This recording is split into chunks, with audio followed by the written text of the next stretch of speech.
see all of you. You've been longtime friends of Israel. You're great supporters. It's very important for us to maintain bipartisan support at all times, but especially in these trying times. And I want to use this opportunity of our conversation to try to straighten out and also dispel some of the things that are being said about our bipartisan alliance and the importance of maintaining it, or those who think that it's not important to maintain it. I don't know if you know this, but I think it was about a week ago or 2 weeks ago, Iran officially launched, along with Hezbollah, a campaign, which means goes to Hamas and the other H's, the Houthis and so on. But the formal policy is to shift from an ideological position of destroying Israel to a practical long-term plan to bring about the destruction of the state. We have to win. There is no substitute for victory. How do we achieve this victory? That it doesn't nullify the other needs. How to take care of Hezbollah, how to take care of Iran, how to prevent Iran from acquiring nuclear weapons, which would make this threat 100 times bigger. How to prevent these militias from firing into Israel rockets from Yemen or from Baghdad. Precise rockets that could reach this room right now. How do we deal with that? These are big questions, but it starts with a necessary condition. And that condition is that those who launched this genocidal attack must be defeated. And how do you do that? What we've set out at the outset with the support of President Biden and the administration, important support, which we appreciate deeply, was to say the first thing, our goal is to destroy the military and governing capabilities of Hamas in Gaza. Hamas has to be eliminated. Not as an idea. Nazism wasn't destroyed as an idea in World War II, but Nazis do not govern Germany. There's still neo-Nazis around, but you destroyed that organization. The second thing was to get our hostages out, and there are simultaneous goals because the military action is what produces the pressure to release the hostages. We've released half. We intend to release all of them. And the third thing is to ensure that indeed that Gaza doesn't pose a threat to Israel again. These are the goals. The people of Israel are united behind these goals as never before. The army, I don't know if you met soldiers, you have to talk to them. The courage, the self-sacrifice, the unity is amazing. It's just amazing.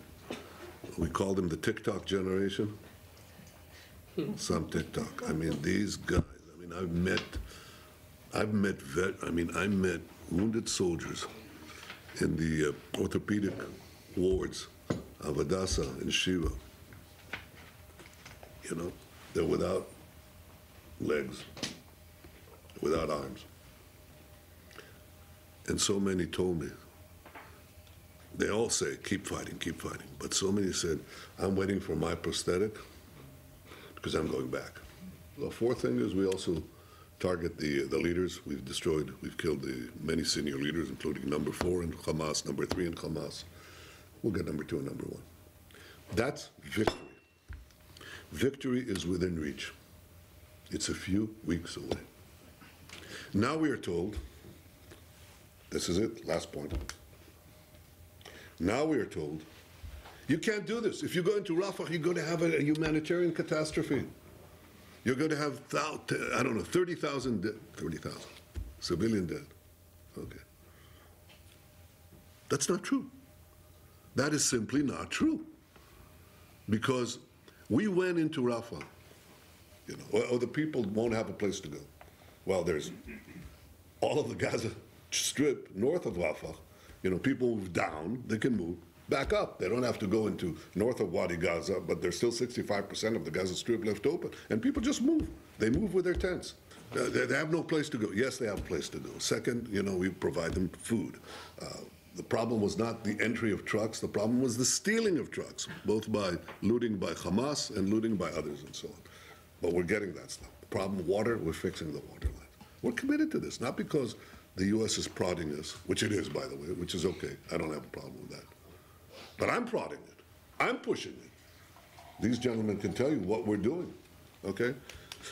So getting them out of Gaza and say, will they leave Rafah, the last bastion, you know, the last 4 battalions, Will they leave? We had a rescue operation. We found 2 hostages in a house right in the middle of Rafah.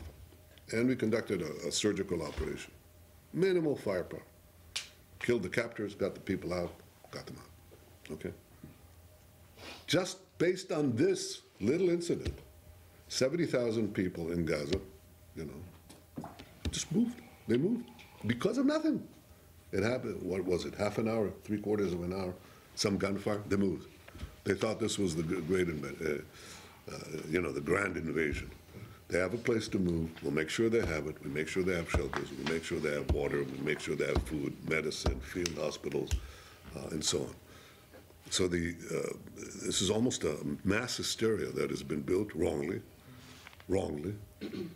that we cannot finish the job. We have to finish the job. It would be like leaving part of the Nazi army in place and saying, well, don't go there, you know, don't leave a quarter of the German army in place and don't go into Berlin. It's not going to happen. And we have no choice because our very existence is on the line. We've had a remarkable alignment with, not without differences, not without discussions, but we've been able to overcome them since the beginning of the war with President Biden and his team. We have a difference on this. And I'm very open about it. I say, look, we have no choice, you know. And Joe Biden is open with me. He says, I don't want you to go in. I don't want you to take a major ground operation. I say, and you know, we've had these differences. Not going into Gaza in the first place, not in ground action. Reluctance that we shouldn't go into Gaza City or go into Shifa in the first place or go into Khan Yunis. And our armies performed remarkably well. And with remarkable minimization of civilian casualties compared to any conflict in modern times. We appreciate the support of the president, that Israeli prime ministers on different occasions, whether it was Ben-Gurion in 1948, challenging Truman, who, not Truman, it was at the time Marshall who controlled the policy, declared the state against the State Department opposition.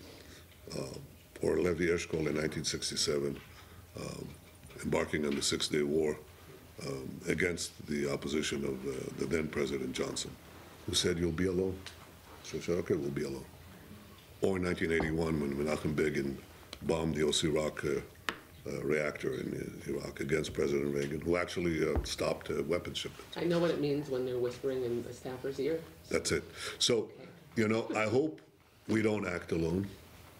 We will if we have to, but I don't think we are alone because I think we enjoy the support of the broad section of the American people across the political spectrum, and I hope we enjoy your support, continued support as well.